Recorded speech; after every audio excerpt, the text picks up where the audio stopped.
യോഗത്തിൽ പങ്കെടുത്തുകൊണ്ടിരിക്കുന്ന MLA-മാരായിട്ടുള്ള ശ്രീ രാഹുൽ മാവട്ടത്തിൽ, പ്രിയപ്പെട്ട ശ്രീ പ്രഭാകരൻ, ശ്രീ പ്രസേനൻ, ബഹുമാനായിട്ടുള്ള ശ്രീ മമ്മക്കുട്ടി, പ്രിയപ്പെട്ട ശ്രീ കെ ബാബു, ശ്രീ പ്രേംകുമാർ, വേദിയിലും സദസ്സിലുമുള്ള ജില്ലാ പഞ്ചായത്തിൻ്റെ പ്രസിഡന്റ്, വേദിയിലെ സദസ്സിലുള്ള മറ്റ് ജനപ്രതിനിധികൾ, പ്രിയപ്പെട്ട MLA PP സുമോൻ ഉൾപ്പെടെ ഈ വേദിയിലും സദസ്സിലുള്ള ഏറ്റവും ബഹുമാന്യരെ, പ്രിയപ്പെട്ടവരെ, സഹോദരി സഹോദരന്മാരെ, ദീർഘമായിട്ടുള്ള ഒരു അധ്യക്ഷ പ്രസംഗത്തിന് ഞാൻ മുതിരുന്നില്ല.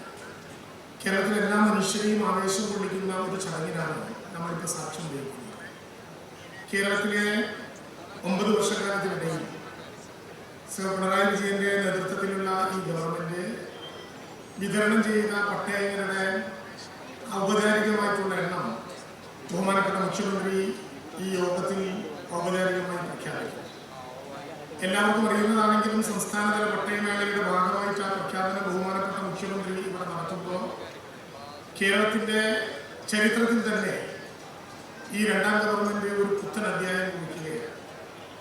കേരള ചരിത്രത്തിൽ ഏറ്റവും കൂടുതൽ പട്ടയം കൊടുത്തു എന്ന ബഹുമതിക്ക് പിണറായി വിജയന്റെ നേതൃത്വത്തിലുള്ള രണ്ടാം ഗവൺമെന്റ് അതിന്റെ അവകാശം സാധ്യമാക്കുന്ന അഭിമാനകരമായിട്ടുള്ളൊരു ചടങ്ങാണ് ഇവിടെ പാലക്കാട് വെച്ച് നടക്കുന്നത്. എല്ലാവർക്കും ഭൂമി, എല്ലാ ഭൂമിക്കും രേഖ, എല്ലാ സേവനങ്ങളും സ്മാർട്ട് എന്ന മുഖമുദ്രാവാക്യത്തോടെ കേരളത്തിൽ അർഹരായ മുഴുവൻ മനുഷ്യർക്കും പട്ടയം കൊടുക്കാൻ ഏറ്റവും ശ്രദ്ധേയമായിട്ടുള്ള വഴികളിലൂടെ ഈ ഗവൺമെന്റ് സഞ്ചരിച്ചു വരികയാണ്.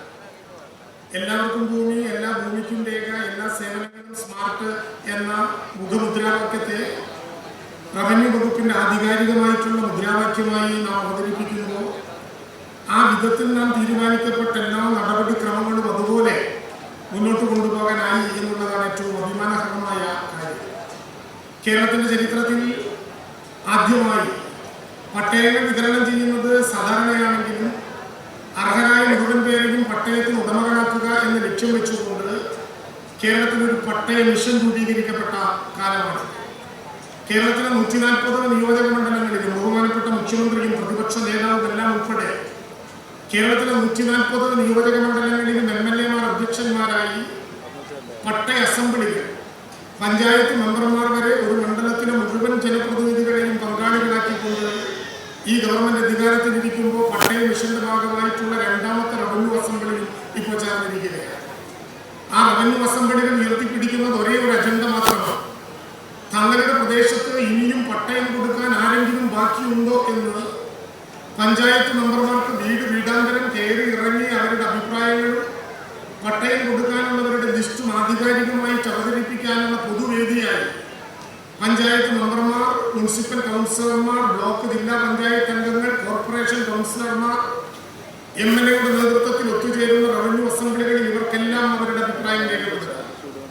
ആ അഭിപ്രായങ്ങളെ ക്രോഡീകരിക്കാൻ ഓരോ നിയോജക മണ്ഡലത്തിലും റവന്യൂ വകുപ്പിന്റെ തഹസിൽദാരിൽ കുറയാത്ത ഒരു നോഡൽ ഓഫീസറെ ചുമതലപ്പെടുത്തിയിട്ടുണ്ട്.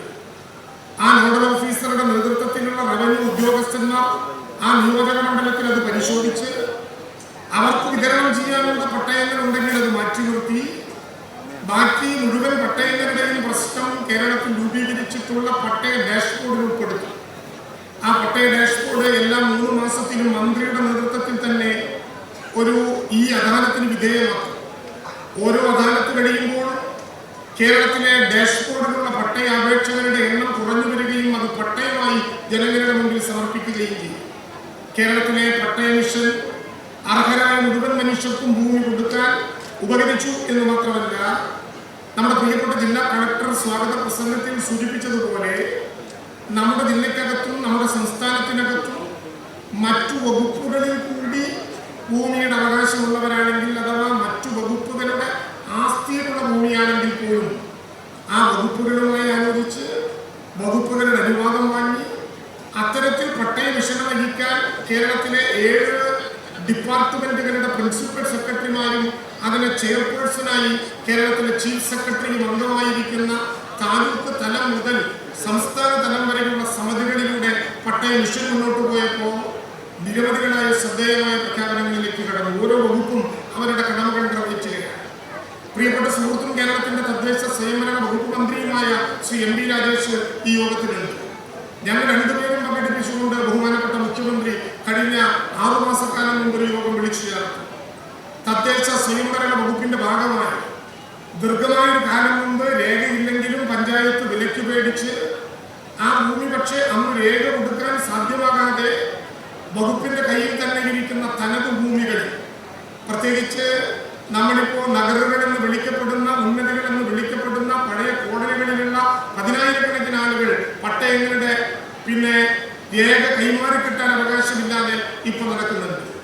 തനത് ഭൂമി സർക്കാരിലേക്ക് റിലിംഗ്വിഷ് ചെയ്യാൻ കളക്ടർമാരെ ചുമതലപ്പെടുത്തുന്നത് ഉൾപ്പെടെയുള്ള ചട്ടഭേദഗതികളിലൂടെ തദ്ദേശ സ്വയംഭരണ വകുപ്പ്, ഇറിഗേഷൻ വകുപ്പ്, വനം വകുപ്പ്, ഇലക്ട്രിസിറ്റി വകുപ്പ്, ജലവിഭവ വകുപ്പ് എല്ലാം എടുത്ത തീരുമാനങ്ങളിലൂടെ അവരുടെ കയ്യിലിരിക്കുന്ന ഭൂമിയുടെ പോലും അവകാശങ്ങൾ നൽകാൻ കഴിയുന്ന നിലപാടിലേക്ക് കേരളം പോയപ്പോ ഈ 5ാമത്തെ വർഷം പൂർത്തീകരിക്കുമ്പോ 10 വർഷക്കാലം കൊണ്ടൊരു ഗവൺമെന്റ് കൊടുക്കുന്ന ആകെ പട്ടയങ്ങളുടെ എണ്ണം 5 ലക്ഷമായി മാറ്റുന്ന ചരിത്രത്തിലേക്ക് കേരളം നടന്നു പോവുകയാണ് എന്ന അഭിമാനത്തോടെ പ്രഖ്യാപിക്കാൻ ഈ അവസരം ഞാൻ ഉപയോഗിക്കുകയാണ്. ഞാൻ ദുഃഖിപ്പിക്കുന്നില്ല.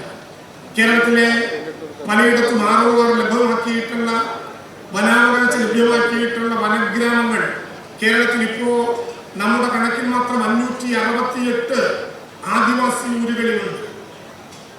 വനാവകാശ നിയമപ്രകാരം കൊടുത്ത റെക്കോർഡ് ഓഫ് റൈറ്റിന്റെ പേരിൽ വനഭൂമികളായി, വനഗ്രാമങ്ങളായി മാറിയിട്ടുള്ള ആ സ്ഥലങ്ങൾ ഈ ഗവൺമെന്റ് തീരുമാനിച്ചതിന്റെ 4ാം വാർഷികത്തിനോടനുബന്ധിച്ച് വനഗ്രാമങ്ങളിൽ ഉള്ള ആർഒആറിന് വിധേയമായിട്ടുള്ള ആളുകൾക്ക് അവരുടെ റവന്യൂ അവകാശങ്ങൾ കൊടുത്ത് വനഗ്രാമങ്ങളിൽ താമസിക്കുന്നവരെ റവന്യൂ ഗ്രാമങ്ങളാക്കുന്ന നടപടി കൂടി ഈ നടപടിക്രമങ്ങളുടെ ഭാഗമായി ബഹുമാനപ്പെട്ട മുഖ്യമന്ത്രി 4ാം വാർഷികത്തിനകത്തു തന്നെ ഉയർത്താവുന്ന വിധത്തിലുള്ള നടപടിക്രമങ്ങളിലേക്ക് നമ്മൾ പോകുക.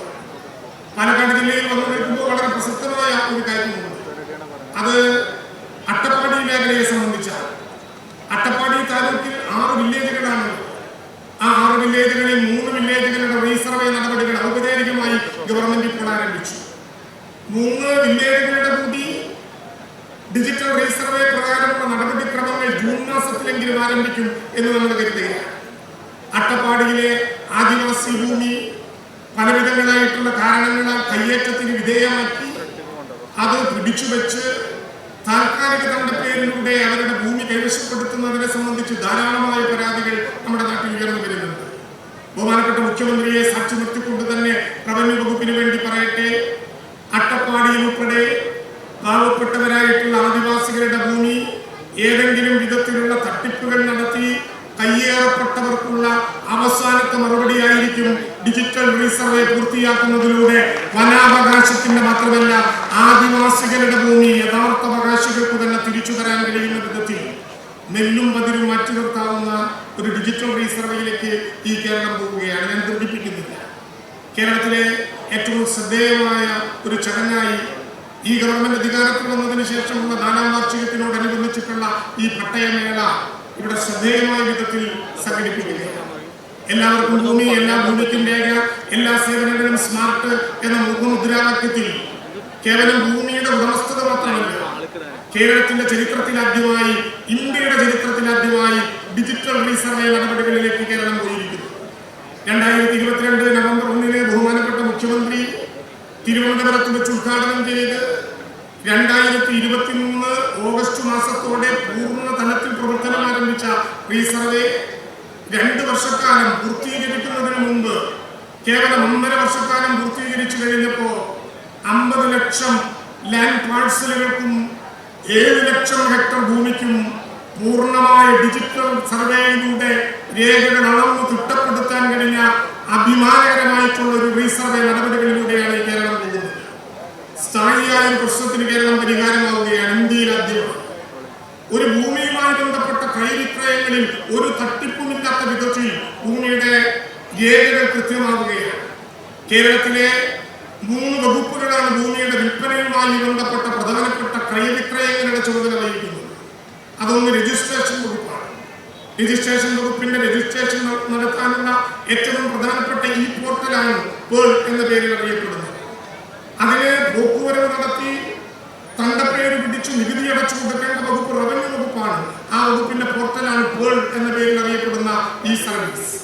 ഇതിന്റെ ലൊക്കേഷനും സ്കെച്ചും കൊടുക്കേണ്ട വകുപ്പാണ് സർവേ വകുപ്പ്. ഈ മാപ്പ് എന്നാണ് അതിന്റെ പോർട്ടലിന്റെ പേര്. സ്വാഭാവികമായിട്ടും രജിസ്ട്രേഷൻ വകുപ്പിന്റെ പോർട്ടലായിട്ടുള്ള പേളും റവന്യൂ വകുപ്പിന്റെ പോർട്ടലായിട്ടുള്ള റിലീസും സർവേ വകുപ്പിന്റെ പോർട്ടലായിട്ടുള്ള ഇമാപ്പും അവരുടെ വകുപ്പുകളിൽ കൃത്യമായി ജോലി ചെയ്യുന്നുണ്ടെങ്കിലും ഈ വകുപ്പുകളിൽ നിന്ന് ലഭ്യമാകുന്ന രേഖകൾ കോർഡിനേറ്റ് ചെയ്യാൻ പറ്റാത്തതിന്റെ പേരിൽ ധാരാളമായിട്ടുള്ള ഭൂമിയുടെ ക്രയവിക്രയങ്ങളിൽ തട്ടിപ്പ് നടക്കുന്നുണ്ട് എന്ന പ്രശ്നങ്ങൾ നമ്മുടെ നാട്ടിൽ ഉയർന്നു വരികയാണ്.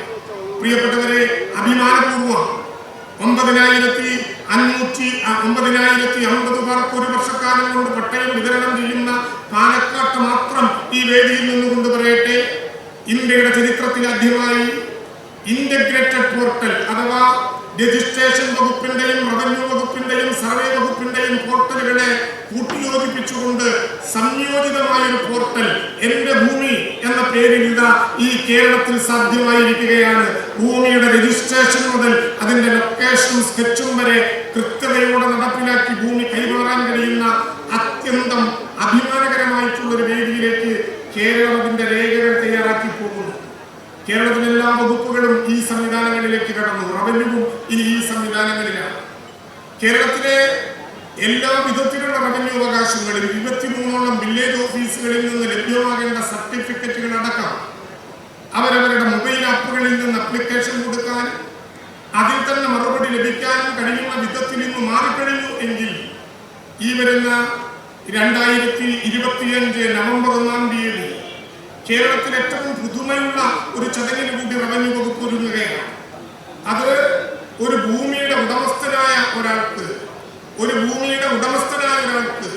അയാളുടെ ഭൂമി, ആ ഭൂമിയിൽ നിലനിൽക്കുന്ന കെട്ടിടം, അയാളുടെ ടാക്സ്, അയാളുടെ എൻകുംബറൻസിന്റെ വിശദാംശങ്ങൾ, അയാളുടെ വീടിന്റെ ബാങ്ക് ലോൺ ഉൾപ്പെടെ ഒരാളുടെ ഭൂമിയും അതിന്റെ വീടും അതിന്റെ സർവേ നമ്പറുകളുമായി ബന്ധപ്പെട്ട് ഒരു സാധാരണ നിലയിൽ റവന്യൂ വകുപ്പിൽ നിന്നും താലൂക്കിൽ നിന്നും ലഭ്യമാകേണ്ട 23ഓളം സേവനങ്ങൾ ATM കാർഡ് പോലെ ഒരു കാർഡിലേക്ക് ഉൾപ്പെടുത്തി QR കോഡും യൂണിക്കേറ്റഡ് നമ്പറും അതിന്റെ ചിപ്പുമായി ഈ കേരളം ഇന്ത്യയുടെ ചരിത്രത്തിൽ ആദ്യമായി ഒരു റവന്യൂ ഇ കാർഡ് എന്ന സ്മാർട്ട് റവന്യൂ കാർഡിലേക്ക് 2026 നവംബർ 1-ാം തീയതി പ്രവേശിക്കാൻ പോവുകയാണ്.